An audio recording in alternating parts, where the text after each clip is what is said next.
Canto dos Pássaros, queremos meditar a palavra deste mês que nos diz: José, filho de Davi, não tenha medo de receber Maria na tua casa. E olhando desta vez São José não como personagem isoladamente, mas no seu relacionamento desta vida de Nazaré, nós percebemos como nesta família nós vemos um reflexo tão perfeito da Trindade encarnada, como disse o Santo Papa João Paulo II. O relacionamento familiar de José, de Jesus e de Maria nos dizem um segredo, o segredo da terra como no céu. Eu acho que quando Jesus ensinou o Pai Nosso e disse assim na terra como no céu, sem dúvida ele pensava exatamente na sua experiência em Nazaré.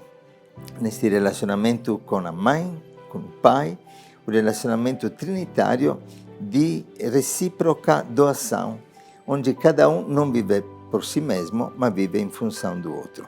São Lucas resume estes 30 anos de Jesus em Nazaré no único versículo do capítulo 2, versículo 51, onde diz: Jesus desceu então com eles para Nazaré e era obediente a eles. Dizer que José acolheu Maria na sua casa e o convite do anjo era que não tivesse medo de acolher Maria na sua casa, expressa exatamente o mistério do casamento. E sobre isso queremos refletir neste mês.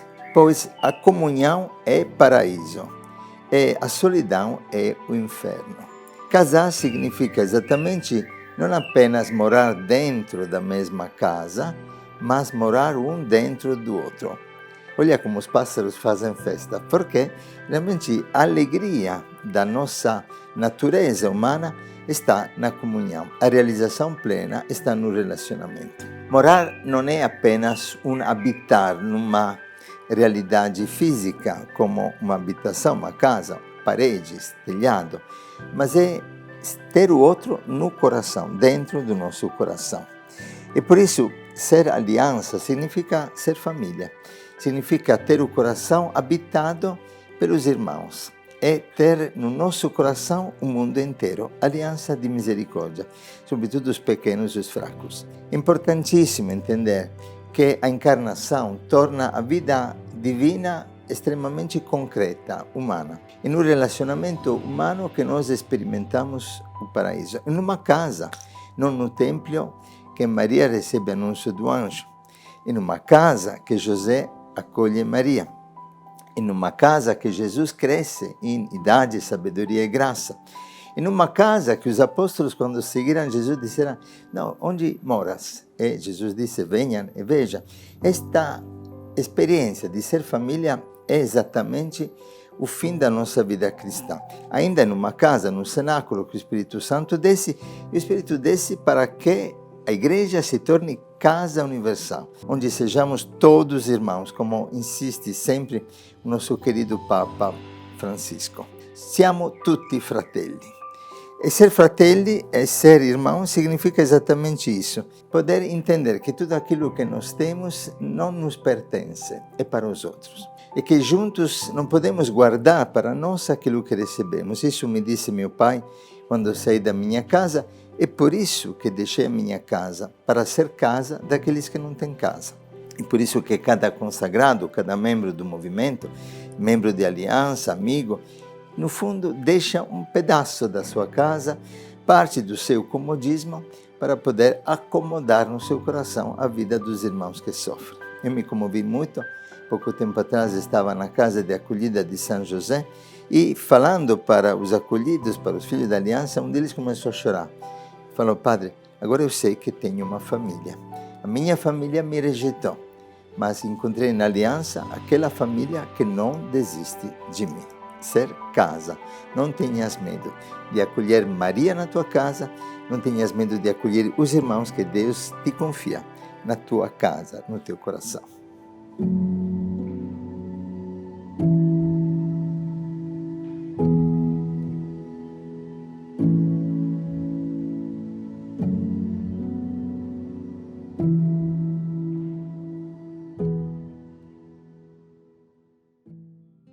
É importantíssimo, dentro desta experiência, entender aquilo que Nossa Senhora revelou em Fátima. Ela disse para Lúcia que a última batalha do anticristo será contra a família. Estamos num tempo de grande batalha espiritual. Então, o demônio faz de tudo para que na vida familiar dos nossos casais, na vida comunitária das nossas fraternidades, nós possamos perder a alegria desta comunhão espiritual que nos une.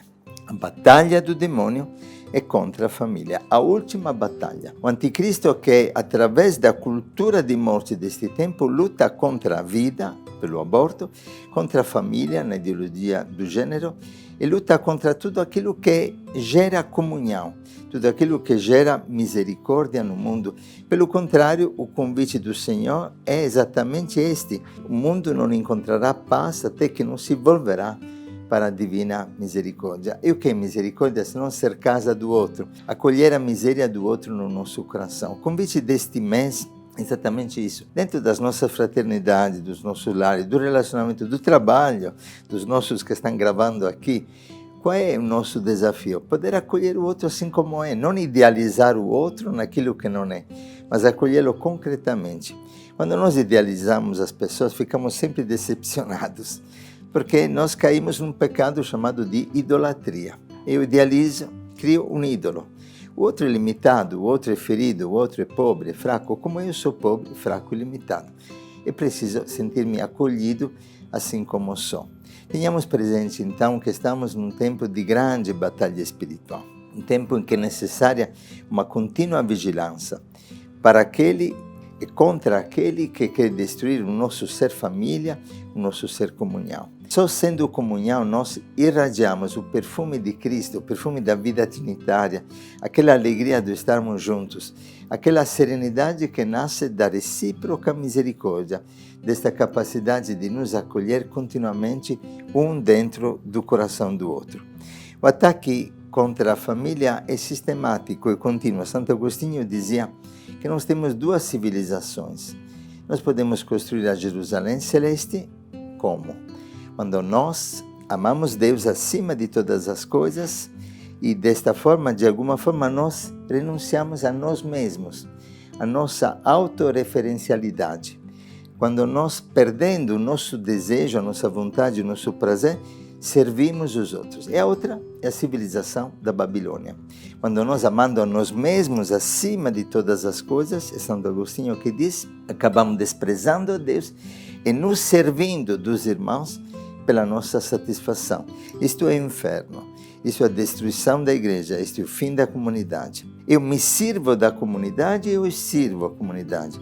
Eu me sirvo dos irmãos, ou sirvo os irmãos. E tudo isso só é possível quando nós, como a família de Nazaré, teremos a vontade de Deus como foco, como centro da nossa vida, do nosso desejo e da nossa vontade. Quando nós, renunciando aos nossos desejos, queremos realizar a vontade do Pai.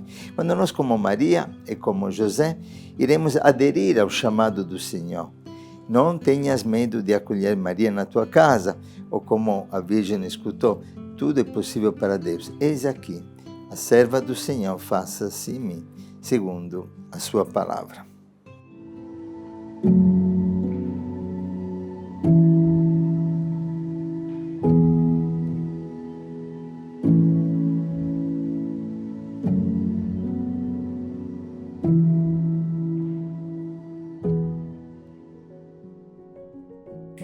Não tenhas medo, então, de acolher Maria na tua casa. Não tenhas medo de ser casa universal, casa para a humanidade, casa para todos aqueles que o Senhor coloca no teu caminho e na tua história. Não é por acaso que 8 anos depois da Segunda Guerra Mundial, em Siracusa, uma imagem de Nossa Senhora começou a chorar. Onde?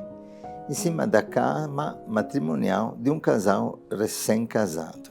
Esta imagem, chamada e conhecidíssima na Itália, num santuário chamado de Nossa Senhora das Lágrimas, nos diz exatamente isso. Que nós temos que acolher na nossa vida, no nosso coração, essas lágrimas de Maria. Lágrimas de Maria perante a destruição de tantos lares, lágrimas de Maria perante a divisão de tantas famílias, lágrimas de Maria perante o abandono de tantos filhos. Estas lágrimas nos dizem também aquilo que é um gemido do Espírito na nossa vida. Nós temos que lutar, nós temos que trabalhar para mostrar ao mundo que é possível uma família santa, que é possível viver relacionamentos santos entre nós, como homens, mulheres, celibatários, casados, padres. Aliança de misericórdia é, acima de tudo, uma família. Não é uma comunidade de vida, não é uma comunidade de aliança.